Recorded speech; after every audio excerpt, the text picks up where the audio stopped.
My apologies if there's a bit of excess noise outside. It is currently in Grand Prairie absolutely fucking storming, my guys. So if in the next couple of videos you hear excessive hail, excessive rain, wind, thunder, and lightning, I just seen some, so we might get something a little bit special here in a second. Do apologize that, and I was trying to wait to do some excessive research into the topics we're covering here today. Maybe you heard that, maybe you didn't, and just prove that I'm not full of shit. Yeah, just to see if I could wait this out, but fucking show must go on, I suppose. So what we're going to be talking about is Mitch McConnell right here, okay? It's nice that he's talking about all of the progressive policies that have fallen flat on their fucking faces, but he never really gets to the root of the cause, okay? It's the groups pitting off against one another on lines of race, ideology. What it is it's just typical Mitch. It's typical neocon rhetoric where it's not addressing the root cause of anything. And you got to leave it up to the states, because some of them, even though they're kind of governed by a little bit wishy-washy fruitcakes, they get some stuff right every now and again. So here's what Mitch had to say. And this was, I don't know, spurging out retards on Twitter, but you know what? The fucking sun rising too early in the morning freaks these people out. Senate Minority Leader Mitch McConnell condemned progressive Democrats' call to defund police departments during 2020, saying that the far left's ranting about defunding the police has become official Democratic Party dogma and is contributing to violent crimes across the nation. From coast to coast, American families are facing an explosion of violent crime on their streets and in their neighborhoods. 2020 saw homicides skyrocket nationwide, the sharpest one-year increase in decades. I'll pick up the pace. And 2021 is already shaping up to be even worse. Crime and delinquency have many causes. In some form, the pandemic likely contributed, McConnell said from the Senate floor on Thursday, but it's impossible to ignore that these terrible trends are coming precisely as so-called progressives have decided it's time to denounce and defund local law enforcement. See, Mitch, you get so goddamn close. You call out the easy targets out there. You call out the entirety of the squad. AOC, Ilhan Omar, Rashida Tlaib, Ayanna Pressley, Cori Bush, for just making some of the most retarded takes that make Marjorie Taylor Greene look like a member of Mensa. I don't like to go in hard on her, mostly because she just fell in that void of somebody who's just equally as vocal with her opinions on the right side of the aisle. I think that she's a necessary counterbalance, and she's going to need a lot of help if she's going to be trying to balance the scales of some of those heifers. A couple of them are, in decent shape, but not pictured, couldn't fit in the frame as Cori Bush. She's a big girl, but Mitch, you're missing. You're getting so close, so goddamn close.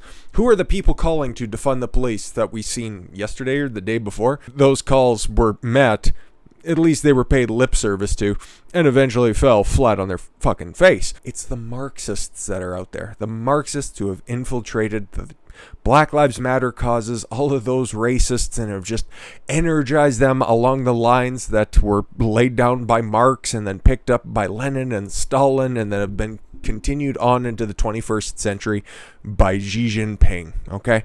It's that same type of ideological rhetoric that leaves society bankrupt and then allows the people with all the money over there in China to come in, buy everything up pennies on the dollar, form their own global government, okay? You've already seen that effect take place in Hollywood. China comes in, buys up a significant majority interest, and destroys all of the output for a decade, and then as soon as somebody steps out of line, John Cena, they have to grovel to the CCP for making an innocuous statement about Taiwan being a country, okay? So I'd be a little bit more praiseworthy of Mitch McConnell if he would have actually addressed the root cause of this stuff. But he's doing the typical neocon shuffle and just being like, oh, defunding the police was bad, instead of getting to the root cause. But like I said, there are other places that are at least taking this seriously. And Australians, every time that I look into them, it looks like a horrifying country if it was real. But they're pretty based on a bunch of different policies, okay? I wish some of that would just leak off a little bit into the ocean and wash up on New Zealand shores, but another story for another time. But they don't want any of this CRTC shit in Australia either, okay? They have a pretty decent relationship with the Aborigines that are down there. It's kind of reminiscent to what we had pre-2015 Canada with the natives. It seems like everybody's fairly well accustomed to one another. Not a big conflict going on there. Certain instances rise up from time to time, but outside of that, it's all fucking copacetic. Y'all live in the same landmass. You guys all have the same basic idea of what the country should be accomplishing, and you just get the fuck on with your lives. That's what everybody basically wants, right? That's what Australians have overwhelmingly said. Most Australians do not support the presence of identity politics in classrooms. A poll reveals, as concern grows, a newly proposed national curriculum will inject critical race theory into schools. A critical race theory poll commissioned by the Institute of Public Affairs asked 1,121 Australians 4 questions and found about 82% disagree with the statements that students should be forced to apologize for their skin color, which is central to all this crap. The 25 to 34-year-old age range saw the largest number of people agreeing with the question. Fucking millennials. While respondents over 55 had the most disagreements. 1/4 of the 25 to 34 age group agreed that students should learn that Australia is a racist country, and 1/4 of those people should be shipped off to the outback. Further, 85% of those surveys agreed that students should be taught that all Australians are equal regardless of skin color, race, or religious beliefs. Exactly. The only reason you should be treated differently is if you act differently, not that you are different. It is encouraging that mainstream Australians are overwhelmingly rejecting identity politics and critical race theory in our classroom. IPA director Bella Diabarera, something like that, said, "No parents want their child to be humiliated in the classroom. As we recently saw at Parkdale College, where boys were told that they were oppressors for being white and Christian. That's retarded. And if that becomes the prevailing opinion in Australia, I really hope that the emus get back together and rise up once again." But as you can see, it has zero footing. Australians are rightly saying no to critical race theory. They are egalitarian and don't want to support divisive ideologies in the classroom, Abrera said. "We need to make sure that it stays out of the classroom." So hopefully they make like several governors across the country and just fucking outlaw it fully, wholly, and completely.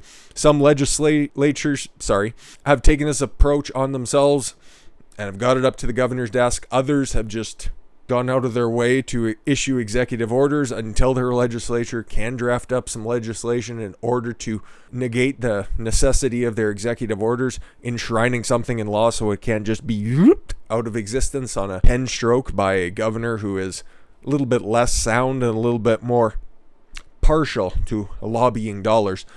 And, of course, the Epoch Times has a nice little list of what we have at least up to date when it comes to different states, different governors. You're going to find a certain through line when it comes to which capitals have banned critical race theory.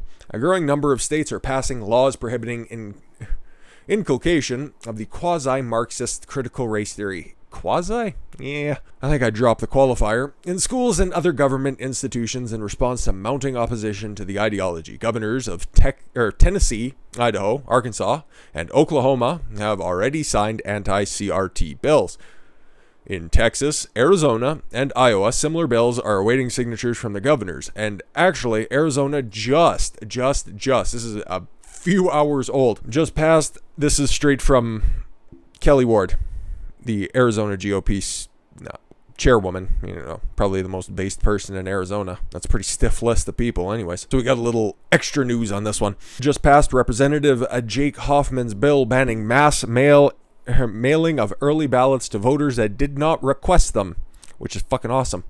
Also adds a Class 5 felony for willfully violating that statute. You love to see it. You love to see actual accountability for the new laws put into place. It's like you can make something illegal, but if the penalty for it is just a slap on the wrist and a couple hours community service, what's the incentive to not break the law? But a Class 5 felony, that's something. And also just passed his ban on critical race theory. Taxpayer dollars will no longer be able to use this to teach this hateful racist ideology. That's, fucking awesome. Feel free to encourage Governor Doug Ducey to sign both, which sounds like it's going to be something that he's going to be doing, because there was a big Republican governors meeting, which we'll hit up in the final video of the day. And he was pretty vocal about his support for banning that stuff. So it's just going to be sitting on his desk, and he should be signing that within the next couple of days. So it's great to see. And Greg Abbott, yeah, he's been pretty much at the forefront of this kind of stuff. So I wouldn't expect him to sit or allow that to sit out on the sidelines for very long. And to be fair, I'm not very familiar with Iowa's governor. So if it's already been through the House, unless you're Gretchen Whitmer, you're more than likely to sign it. So North Carolina and Utah have passed anti-CRT bills in one legislative chamber so far, and Utah's completely Republican, and North Carolina, I'm pretty sure, has the clean sweep of Republicans as well, but don't quote me on that one. I'm just certain about Utah, not so much for Carolina, but haven't had much success pushing them through. CRT redefines human history. This is a 35,000-foot view down at it. Just really simple clarification. As they struggle between oppressors, white people, yeah, that's what it is, white people, and then their definition of white is a little bit fucking nuts, and the oppressors, everybody else, yes, basically. Similar to Marxism's reduction of history to a struggle between the bourgeoisie and the proletariat, it labels institutions that emerged as a majority white societies as racist and white supremacists. Yeah, but if you just continue to focus on the successful countries in the world, and you just look at, it's like white people are going to be there at the top, therefore that means that there's the white supremacy there, and that there's disproportionate oppression of colored people, because, I don't know, that's as far as you can think when you're one of these propagandists. But in actuality, white people are a minority in the world, so does that make white people oppressed? I don't know. All of this shit just kind of fucking falls apart under just a cursory amount of pushback, because they really are just seeking power and using all of these baseless claims and worthless rhetoric to cloud up the conversation somehow makes their point more valid, I guess. I really don't care about their strategy, and their ideas just continue to fall apart. And not too many people are buying their line of shit any longer. It has gradually proliferated in recent decades from academia to government structures, school systems, and the corporate world. Yes, because the people who were indoctrinated by such thoughts were just, they were just the people. It was just going to stay in the universities, right? It was just going to stay with the gender studies, and none of those people would ever carry those ideas into the world, would they? No, of course not. It's not like they wouldn't have ready-made positions in human resources departments, or the people who would be sympathetic to these ideas wouldn't be predisposed to taking up teaching positions. No, it wouldn't be anything like that. It was definitely just going to completely stay in the universities. That's why we're having this conversation right now. Opponents say the theory's argument about systemic racism is riddled with fallacies and includes totalitarian elements of coercion and suppression of dissent. Yeah, pretty much, because you're just told, if you're their definition of white, you're just told to shut up and listen and never push back, never ask any questions. So how's that trying to rectify previous historical wrongs, if we're going to use your language for a minute, and not just subjugate another group in order to push everybody down instead of raising anybody up? The math doesn't really check out. Some of the bills aim to keep CRT out of the classroom. Some are limited to bans on training government workers in CRT. The bills don't mention CRT specifically, but focuses on its tenets, such as banning inculcation of divisive concepts that claim, for instance, that an individual, by virtue of his or her race or sex, is inherently racist, sexist, or oppressive, whether consciously or unconsciously, and that an individual, by virtue of his or her race or sex, bears responsibility for actions committed in the past by other members of the same race or sex. And that's good, okay? That's good. Constantly harping on bills and other pieces of legislation that find their way into law for being too vague. If you just put down, you cannot teach CRT in said institution, well, you can continue to teach this stupid ideology under a different name. And yeah, no, we're not teaching critical race theory anymore. We're just teaching anti-racism. So if you just nail it down like they have right here, that kind of throws the proverbial monkey wrench into the works. no pun intended. Bills usually include a clause that makes clear teachers are free to talk about CRT or related topics as long as they don't endorse such divisive concepts. Yeah, exactly. You should be able to point at it and laugh. You shouldn't just be teaching it as facts, because it's all based on lies and works of fiction and twisting of actual history, which is the most pernicious thing about it. It's like, yes, there was a slave trade, but the lingering effects of that died out a long time ago, and it doesn't permeate everything in society right now. That strips a lot of individual responsibility and individual choice away from the people that they're purporting to help by teaching this racist ideology. You see how fucking murky this shit gets? This is what Marxists have been doing for fucking forever. And like you can see here, some governors such as Ron DeSantis in Florida and Kristi Noem in South Dakota haven't been presented with CRT ban to sign, but have taken other actions against CRT. Florida is currently working on a new civics curriculum that will explicitly exclude CRT. And DeSantis, a few videos ago, I think it's like a week or so ago, we took a look that Ron DeSantis is saying that he's going to be taking explicit action against CRT, and he's been true to his word so far, so why would I not believe him in this instance as well? And as much shit as I give Kristi Noem over not wanting to ban transgender athletes in women's sports, or I don't know, just having gendered sports, her backing out. Meanwhile, a whole host of different governors across the entire land were signing similar pieces of legislation or having it go through their house. She would just knock it down as soon as it came to her desk. She's good on this one. So I don't know why her spine turns to jelly on this issue, or on that issue rather, but when it comes to stuff like this, no, she's the Iron Lady 2.0. I guess if you just take a look at her backing and where the money leads, it kind of tells a different story. But like I said, this CRT shit, it is falling on deaf ears at this point. The biggest propagators of it, Black Lives Matter, the 1619 Project, those guys like that, they're all just completely falling out of favor with people. You can look at popularity polls when it comes to the statement Black Lives Matter. Yeah, people support the statement, but when it comes to the movement, way below peak averages right now for when it comes to support across every conceivable demographic. They've burnt up any goodwill with, well, the burning up of different cities across the country. And it's finally coming home to roost, because we seen about a week ago, University of North Carolina finding out that, oh my God, this Hannah Nicole whatever her fucking name is, author of the 1619 Project, this bitch is full of shit. Why are we going to have her tenured as a journalism professor? We should probably go ahead and rescind that and give you another 5 years to prove your merit. And then you got Black Lives Matter proper, and one of the founding gelatinous grifters, they're going to be stepping away from the organization because maybe they got a taste of that whole capitalism thing, and then they had to rethink their entire ideology because, this bitch raking in money, buying houses left, right, and center all across the United States, the racist United States of America, profiting off this stuff and maybe realizing that, maybe this whole socialism thing is a bit of a gag. Co-founder of Black Lives Matter, who became a lightning rod over a lavish lifestyle, has resigned. Oh, you just hate to see it. Patrisse Cullors, 37, is leaving the Black Lives Matter Global Network Foundation effective Friday. A moment of silence for this grifter in chief. After nearly 6 years leading the group straight into the ground. Congratulations, you have accomplished nothing. I've created the infrastructure and the support and the necessary bones and foundations so that I can leave. It feels like the right time. Sure it does. According to the New York Post, she will focus on the book and TV deal. Yes, see, the right time is when she can cash out. According to property records revealed last month, Miss Cullors purchased a high-end home for $3.2 million, and she reportedly has other wealth too. Yes, multi-millions of dollars allocated to different residences across the country. I don't care about that. Fucking buy as much stuff as you want, make proper investments, and look after your family. That's what you should be doing.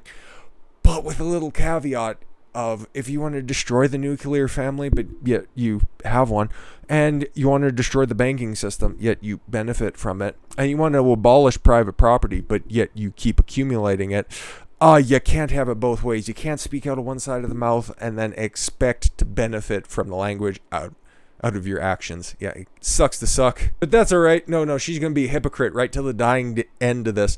But she dismissed the reporting as right-wing and said their departure was unrelated. Yes, she's going to be focusing on a book deal and a TV deal. Yes, a definite right-wing propaganda right there. Whatever. There's still 3 more of you Marxists sitting there up top. Forget their names. They're of no consequence because nobody's paying them a fucking ear. I wonder if Joe Biden's ever returned any of their phone calls. Oh, you really do hate to see it. We got to mosey on to, Chicago, because boy, do we have some more information on what is happening with that little troll doll that stands up there at the mayor's podium. Oh boy, is she in more shit. And I think on the eve of Memorial Day long weekend, where we can anticipate probably yearly high record violence levels, we best reflect on the performance of Lori Lightfoot in the interim. With that said, I thank you all very much for the gift of your time. I've been Don Consuelo. I want you to follow your gut and get after it. Take care, everyone.